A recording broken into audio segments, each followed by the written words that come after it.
নমস্কাৰ সকলোলে। আজিৰ পৰা ভিডিঅ' বনোৱা আৰম্ভ কৰিম বুলি ভাবিছোঁ। বহুত ভাবিলোঁ, ভাবোতে এতিয়া কিমান বাজিলে, প্ৰায় 7:30 মান হৈ আছে। ভিডিঅ' ছেটআপ মোবাইলতে বনাই লৈছোঁ।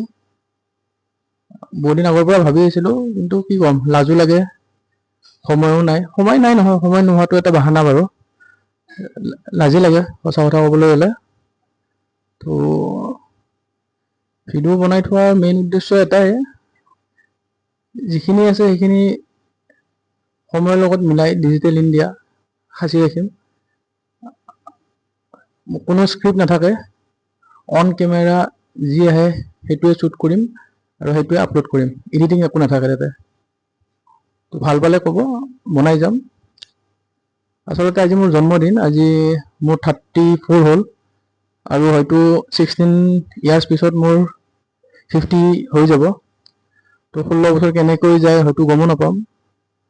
আজি 2016ৰ পৰা 2026 কেনেকৈ আহিল সেইটো গম নাপালোঁ। প্ৰায় 10টা বছৰ হ'ল যেতিয়া মই আনুষ্ঠানিক শিক্ষা অতিক্ৰম কৰিলোঁ। চ' কামো কৰিলোঁ 10 বছৰ। বহুতো ঘাত প্ৰতিঘাত দেখিলোঁ। কাম কৰি আছোঁ, কৰি যাম। আৰু কিছুমান সৰু সৰু কথা যিবিলাক বেয়া বুলি ভাবোঁ সেইবোৰৰ ওপৰতে ভিডিঅ' বনাম, বিশেষকৈ বেলেগ একো নাই তেনেকুৱা। আৰু মই যিটো ভাবোঁ মোৰ মতে ভাল, সেইখিনি ভিডিঅ' বনাবলৈ ট্ৰাই কৰিম। সময় কম, আজি বিশেষ দীঘলীয়া নকৰোঁ। ভিডিঅ' এটাই মোৰ এইম থাকিব, ভিডিঅ'বোৰ মেক্সিমাম 3 মিনিটৰ ভিতৰত শেষ কৰিব চেষ্টা কৰিম। আৰু ইমান সময় নাই। ৱাইফ আছে মোৰ, ব্যস্ত হৈ আছে, তাই খানা বনোৱাত ব্যস্ত। তাইৰ যোৱাকালি জন্মদিন গ'ল, আজি মোৰ 16 আগষ্ট 17 আগষ্ট। তো আমি এতিয়াৰ পৰা আৰম্ভ কৰিম, যিকেইটা 16 বছৰ থাকিব আৰু 50 বছৰলৈ। পাৰিলে আমি ভিডিঅ' বনাই ফেচবুক, ইনষ্টাগ্ৰামত দি থাকিম। ফেচবুকত বেছি নিদিওঁ, ইমান ইচ্ছা নাথাকে। ইনষ্টাগ্ৰামটো এক্টিভ কৰিম। আগতে ইনষ্টাগ্ৰাম ইমান ইউজ নকৰিছিলোঁ, এতিয়া কৰা আৰম্ভ কৰিছোঁ যিহেতু তাতে দিম। আপোনালোকেও দিব পাৰে, একো নাই। ইয়াত লাজ কৰিবলগীয়া একো নাই।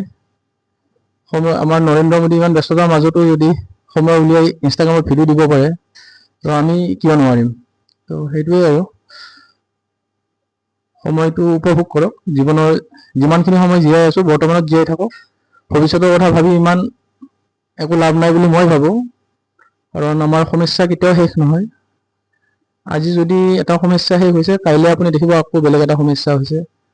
পঢ়া টাইমৰ আমাৰ সমস্যা বেলেগ আছিলে, কাম যেতিয়া কৰা আৰম্ভ কৰিলোঁ তেতিয়া আমাৰ সমস্যাটো বেলেগ হয়। তো সমস্যাবোৰ বেলেগ বেলেগ হৈ থাকে। কিন্তু আপুনি নাভাবিব যে সমস্যা শেষ হ'লেহে মই জীৱনটো উপভোগ কৰিম, সেইটো কেতিয়াও নহয়। সমস্যা থাকিবই, তাৰ মাজতে আপুনি কেনেকৈ নিজৰ জীৱনটো চলাই নিব পাৰে সুন্দৰকৈ, সেইটোৱে মেইন কথা। চ' আজিৰ কাৰণে মই ইমানখিনিয়ে ক'লোঁ। সকলোৰে ভাল হওক, মংগল হওক, সুচিন্তা দিয়ক সকলোকে। ধন্যবাদ।